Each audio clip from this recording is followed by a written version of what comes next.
আসসালামু আলাইকুম রহমতুল্লাহ।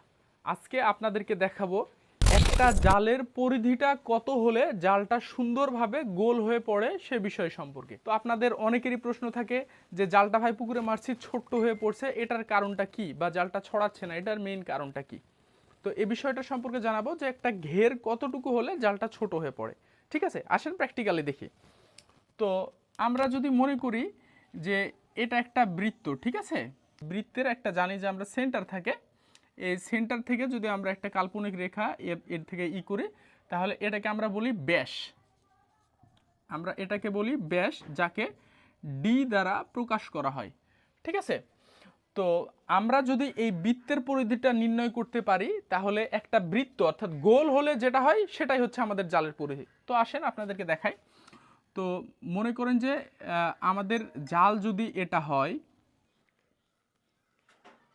এটা যদি আমাদের ঝাঁকি জাল হয়, হ্যাঁ, তো এই ঝাঁকি জালে আমাদের পরিধিটা কত হলে সে জালটা একদম গোল হয়ে ছড়ায় পড়বে সে বিষয় সম্পর্কে আমাদেরকে নির্ণয় করতে হবে। তো জালটা লম্বাতে, এখান থেকে যদি জালটা লম্বাতে এত বড় হয়, তাহলে উল্টা দিকেও কিন্তু জালটা সেম এত দূরই ছড়াতে হবে, রাইট। তার মানে আমরা সেম ধরতে পারি যে এটা হচ্ছে জালের ব্যাসার্ধ ধরতে পারি, এটাকে ব্যাস, ব্যাসের অর্ধেক হচ্ছে ব্যাসার্ধ, হ্যাঁ, যাকে আমরা আর দ্বারা প্রকাশ করি। আমি পুরোটাই সাইন্টিফিক্যালি আপনাদেরকে দেখাচ্ছি। তো আমরা জানি যে বৃত্তের যে পরিধি নির্ণয়ের সূত্র, সেই পরিধি নির্ণয়ের সূত্র থেকে আমরা এটা বের করব। বৃত্তের পরিধি নির্ণয়ের সূত্রটা হচ্ছে 2 পাই আর। কেমন? তো 2 পাই আর এটা হচ্ছে বৃত্তের পরিধি নির্ণয়ের সূত্র।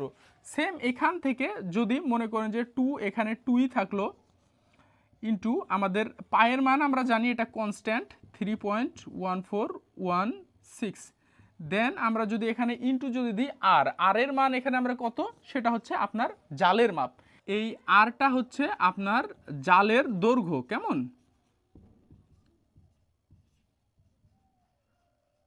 এই আরটা হচ্ছে আপনার জালের দৈর্ঘ্য, অর্থাৎ আপনার জালের দৈর্ঘ্য যদি 7 হাত হয় তাহলে 7 দিয়ে গুণ করবেন, যদি 8 হাত হয় তাহলে 8 দিয়ে গুণ করবেন। ঠিক তেমনিভাবে এখানে আমরা মনে করছি যে আমাদের জালের দৈর্ঘ্য হচ্ছে 8 হাত। ঠিক আছে, তাহলে এই সূত্র অনুযায়ী আমরা যদি এটাকে করি 2 ইন্টু 3.14 ইন্টু 8, তাহলে আমাদের এখানে যেটা আসতেছে 50.26 সামথিং। ঠিক আছে, তাহলে আমরা ধরে নিতে পারি আমার জালটা যদি 8 হাত লম্বা হয়, তাহলে তার ঘের হতে হবে 50 হাত। তাহলে 50 হাত হলেই আমার জালটা একদম পুরাপুরি প্রপার গোল হয়ে পড়বে। ঠিক আছে, ঠিক তেমনিভাবে এখানে যদি আমাদের জালের দৈর্ঘ্যটা যদি কম হয়, কেমন, আমাদের জালের দৈর্ঘ্যটা যদি এখানে 8 হাত না হয়ে যদি 7 হাত হয়, এক কথায় আপনার আর এর ভ্যালুটা, আপনার জালটা যতটুকু লম্বা হবে তত বসাবেন। যদি এখানে যদি আমাদের আর এর ভ্যালুটা যদি 7 হয়, তাহলে এখানে আমাদের যেটা আসতেছে 43.98 সামথিং। ওকে, তো আমরা ধরে নিতে পারি, আমি আমার যেটা আমি মনে করি সেটা হচ্ছে অ্যাকচুয়াল মাপটা 6 পয়েন্ট সামথিং আসে। ঠিক আছে, প্রতি হাত জালের দৈর্ঘ্যের জন্য এখানে 6 পয়েন্ট সামথিং আসে। তো আমরা এখানে যেটা করতে পারি সেটা হচ্ছে ধরে নিতে পারি যা আপনি কনস্ট্যান্ট মান ধরে নিতে পারেন প্রতি হাত জালে 6 হাত। ঠিক আছে, তার মানে যদি আপনার 7 হাত হয়, 7 গুণ তাহলে 6 দিবেন, তাহলে 6 7 42 হাত। 42 হাত। এখানে যদি আপনার জালটা লম্বাতে যদি 8 হয়, তাহলে 8 গুণ 6, 6 আসতে 48 হাত। এটা একটা স্বাভাবিক মান ধরে নিতে পারে, হ্যাঁ, পয়েন্টের পরে সামথিং যেটা আছে তার জন্য কিছুটা বাড়ছে। ঠিক তেমনিভাবে আপনার জাল যদি 6 হাত হয়, 6 গুণ 6 সমান সমান 36 হাত। আশা করি বুঝতে পেরেছেন। আপনার জালটা লম্বায় কত বড় সেটা ইনস্ট্যান্ট বের করার জন্য তার পরিধিটা 6 দিয়ে গুণ করবেন। তবে জেনুইন হয়টা কি, যে আপনার জালটা যখন বাঁধা হয়, বাঁধার পূর্বে তো মাপটা মোটামুটি এরকমই থাকে, হ্যাঁ, 19-20 এরকমই থাকে, কিন্তু যখন আপনি জালটা বাঁধবেন, বাঁধার পরে জালটা কিন্তু আপনার কমে যাবে।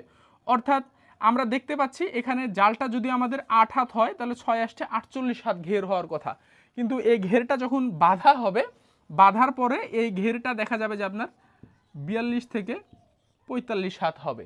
ঠিক আছে, জাল যদি আপনি আরও বেশি লুজ করে বাঁধেন, তাহলে সেই জালটা হবে আপনার 40 হাত। ওকে, তো এখন যদি আপনার প্রশ্ন যদি হয় যে ভাই 40 হাত যদি ঘের হয় তাহলে কি জাল পড়তে কোনো সমস্যা হবে? না, 40 হাত যদি আপনার ঘের হয় আপনার জাল পড়তে কোনো সমস্যা হবে না। আপনার লক্ষ্য রাখবেন যে আপনার পাঁচের নিচে, হ্যাঁ, পাঁচের নিচে যাতে কখনোই এই সংখ্যাটা না আসে। যদি 5-এর নিচে আসে তাহলে জালটা আপনার মিলতে সমস্যা হবে। অর্থাৎ 8 হাত হলে 5 8 40, কিন্তু দেখা যাচ্ছে আপনার 40-এর জায়গাতে 8 হাত জালের জন্য যদি আপনি 5 দিয়ে গুণ করেন সমান সমান 5 8 40 হাত হওয়া লাগবে। হ্যাঁ, এটা হচ্ছে আপনার অ্যাকুরেট গোল হয়ে পড়বে। বাট আপনার যদি এর চাইতে কম আসে, যে দেখা যাচ্ছে যে আপনার 5-এর জায়গাতে 4.5 চলে এসেছে, কেমন দেখা যাচ্ছে যে 40 হাত ঘেরের জায়গাতে আপনার ঘের আছে হচ্ছে 35 হাত,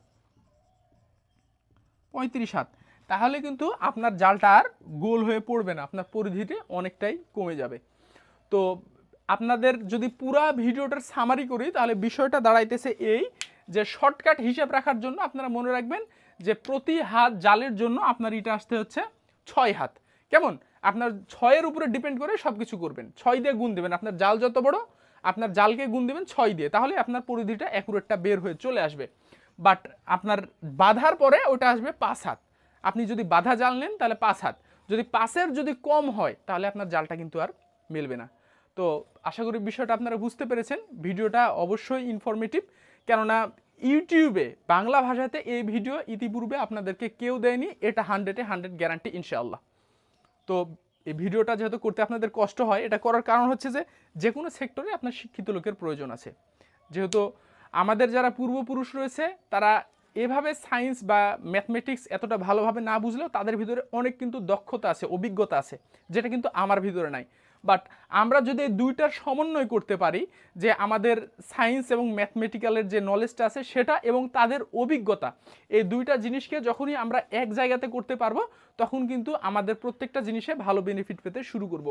তো এরই ধারাবাহিকতায় আমরা নতুন আঙ্গিকে জাল তৈরি করার চেষ্টা করছি।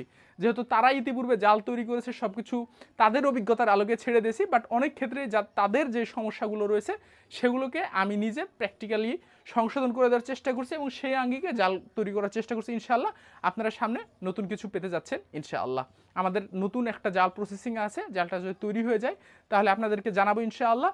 সেই জালে আপনারা মেশিনের তৈরি হবে, তবে একবারে গ্রেড এ ভালো মানের সুতা, যেটা হাতের সুতায় ব্যবহার করা হয় সেই সুতা দিয়ে তৈরি হতে যাচ্ছে ইনশাআল্লাহ। যদি সফল হয় তাহলে ইনশাআল্লাহ আপনাদেরকে জানানোর চেষ্টা করব।